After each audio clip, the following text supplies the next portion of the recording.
Feeling the pressure of school leadership? Ready to make a real impact? Then listen to Control Shift Lead, the podcast designed exclusively for all school leaders.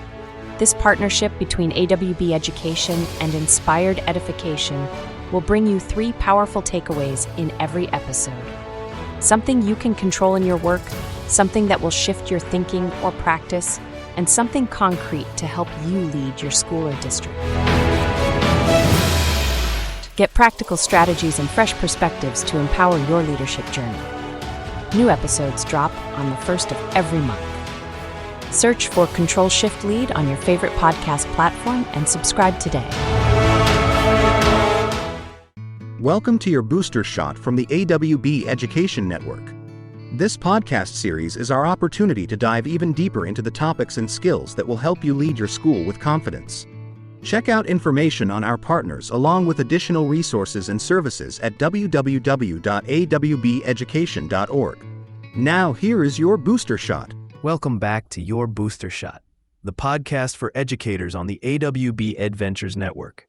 I'm Jason Newell, and it's great to be with you as we dive into the topics that matter most to us in the world of education.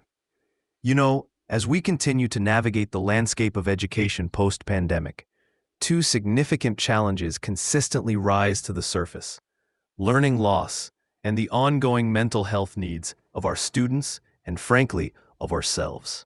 These aren't just buzzwords. They're very real, very present issues impacting classrooms every single day.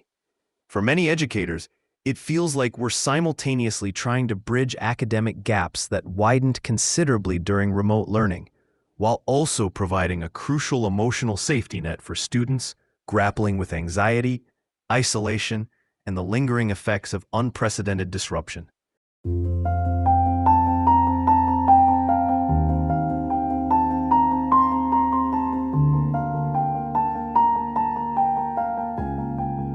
It's a lot to juggle, and it can feel overwhelming. Let's start with learning loss. We've seen the data. We've felt it in our classrooms. Students might be several months or even more behind where we'd typically expect them to be in certain subjects. This isn't a reflection on their effort or your teaching. It's a direct consequence of the unique circumstances we've all faced. So, what can we as educators do? The temptation might be to accelerate, to cram, to push harder. But I want to suggest a different approach, one that prioritizes depth over breadth and support over sheer speed. This begins with assessment for learning, not just assessment of learning. What I mean by that is really honing in on diagnostic assessments, not the high-stakes kind, but quick, informal checks that tell you exactly where the gaps are for each student.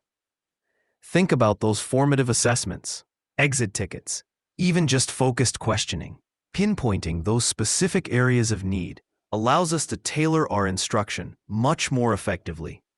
Once you know where the gaps are, targeted intervention through small group instruction can be incredibly powerful. Pulling a few students who are struggling with a specific concept and giving them focused, explicit teaching can yield significant results. This doesn't always mean pulling them out of the classroom. It could be during a designated flex period or even during independent work time within your class. And let's not forget the power of differentiated instruction. We know our students aren't a monolith.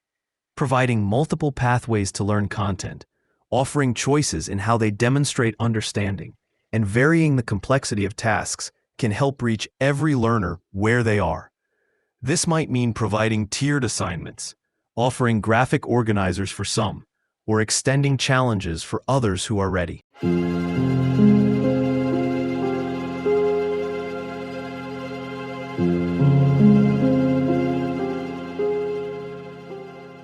Now, let's pivot to what is arguably an even more critical and often intertwined challenge: student mental health.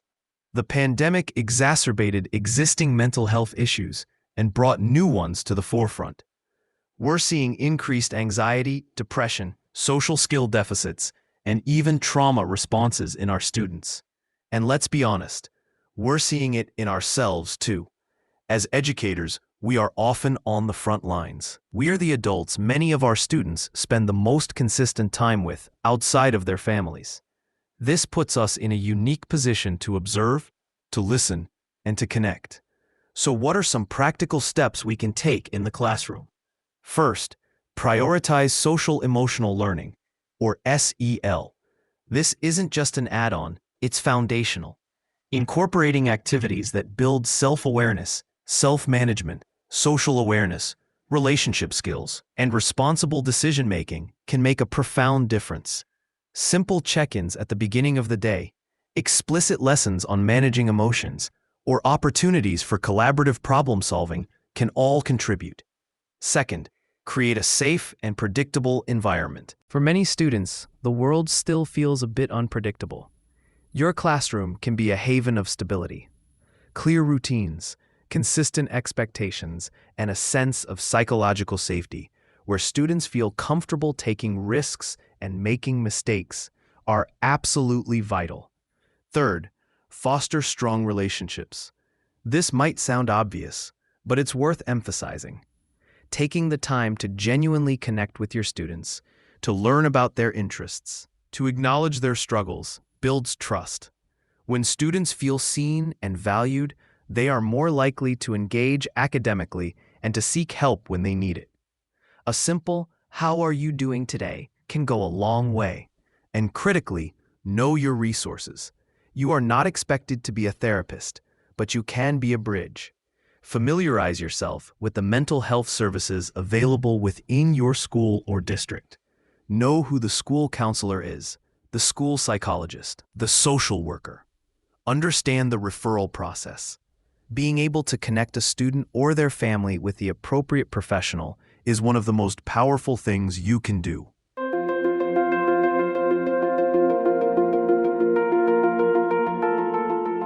And a quick note on our mental health as educators. We cannot pour from an empty cup. The demands on us are immense. Please, make time for your own well-being, whether it's connecting with colleagues, pursuing a hobby, or simply taking a few moments of quiet. Tending to your own mental health is not a luxury, it's a necessity.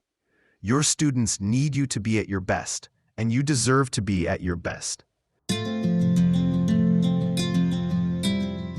Addressing learning loss and mental health challenges simultaneously isn't easy. It requires patience, adaptability, and a deep well of empathy. But it's also an opportunity to innovate our teaching practices, to build stronger, more resilient learning communities, and to truly meet our students where they are, academically and emotionally. Remember, every small step you take in these areas makes a difference. You are making an impact. Your dedication, your care, and your willingness to adapt are shaping the future, one student at a time. That's it for this edition of your Booster Shot. Thank you for tuning in and for all that you do every single day. For AWB Adventures, I'm Jason Newell, reminding you to keep boosting those incredible minds. We'll talk again soon.